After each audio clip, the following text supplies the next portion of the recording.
यही पड़े फूल माला से लदल प्रत्याशी लोग आके यहाँ पर नामांकन करेलस, चाहे वो मुखिया के प्रत्याशी होकस, चाहे बीडीसी के होकस, सरपंच के होकस, पंच के होकस, वार्ड के होकस, जिला परिषद के भी प्रत्याशी यही पड़े जाके सिवान में नामांकन करेलस लो।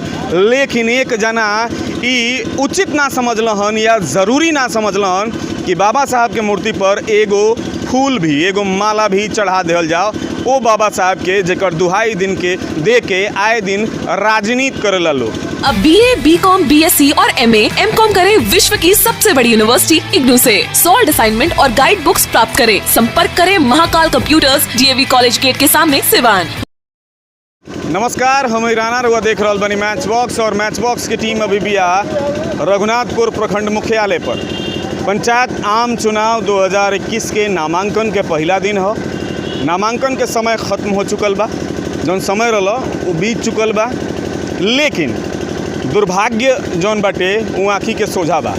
दुर्भाग्य का बा हम लोग के दिखावे के कोशिश करत हैं। रघुनाथपुर प्रखंड मुख्यालय के जौन कैंपस बाटे वो कैंपस के अंदर बाबा साहब भीमराव अंबेडकर के प्रतिमा बाटे। ये प्रतिमा सुबह में साफ कल गई हो।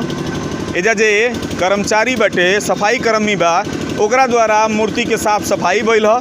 लेकिन दुर्भाग्य का बा, देखी जूम करके देखाव, सुबह से लेके यहाँ पर प्रत्याशी लोग के तांता लाग रहा।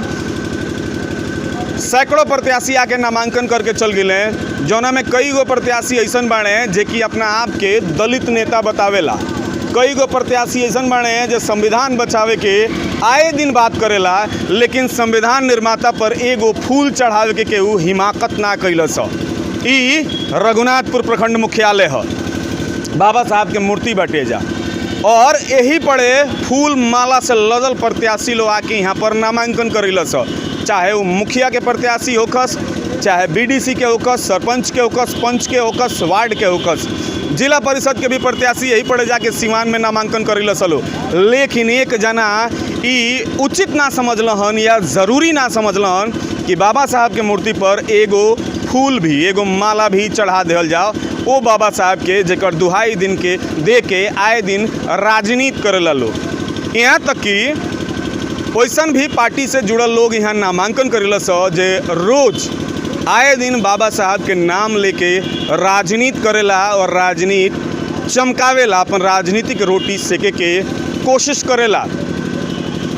अरे जे नइखे जुड़ल उ नइखे कैले तो ओकरा से हमरा सवाल नइखे बनत, लेकिन जे बाबा साहब के नाम पर ऊंच नीच के बात को के राजनीति करेला कि बाबा साहब ने हक दिलाया, तो का वो बाबा साहब के एगो हक ना बनत कि वहाँ के मूर्ति पर एगो माला भी चढ़ावल जाओ? का माला चढ़ा देम तो आचार संहिता के उल्लंघन हो जाई? ना, बिल्कुल नहीं हो सकत। लेकिन ई केहू जरूरी ना समझलस। ये दुर्भाग्य बा रघुनाथपुर खातिर। ई वह मूर्ति हो बाबा साहब के, ई बाबा साहब के वह प्रतिमा हो जहाँ पर 2-3 साल पहले एगो विवाद भई रहे। यहाँ के मूर्ति पर कुछ असामाजिक तत्व के द्वारा गलत ढंग से, हम नहीं कहे के चाहत कि का भई रहे, रघुनाथपुर क्षेत्र से जुड़ल लोग जे बा सभे जानता कि का भई रहे। ओकरा बाद यहाँ तमाम आंदोलन भइल। वो आंदोलन के बाद का भइल छोड़ दी, लेकिन वो आंदोलन करे वाला में शामिल लोग भी आज यहाँ के नामांकन करेलस, लेकिन एगो माला एगो फूल एजा नइखे चढ़ल। सुबह में मूर्ति साफ करे वाला जो सफाई कर्मी बने मूर्ति साफ कैलन कि लोग जाई तो बाबा साहब के एगो माल्यार्पण करी, एगो माला चलाई, एगो फूल चढ़ाई, लेकिन केहू उचित नहीं के समझ ले। ये दुर्भाग्य बा रघुनाथपुर खातिर, ये दुर्भाग्य बा रघुनाथपुर में रह के पॉलिटिक्स करे वाला, बाबा साहब के नाम पर पॉलिटिक्स करे वाला ओ निकम्मा नेता लोग के जे उचित ना समझलस। अपने देही पर बड़का बड़का फूल माला लाद के लोग आइल हो, नामांकन करके बहरी निकलल हो तो फूल माला से लदा के यहाँ से वापस गइल हो, लेकिन उचित ही ना लौकल कहीं से भी कि संविधान निर्माता बाबा साहब के मूर्ति पर एगो फूल चढ़ावल जाओ, वहाँ के प्रणाम कल जाओ, वहाँ के नमन कल जाओ, या वहाँ के इज्जत देहल जाओ।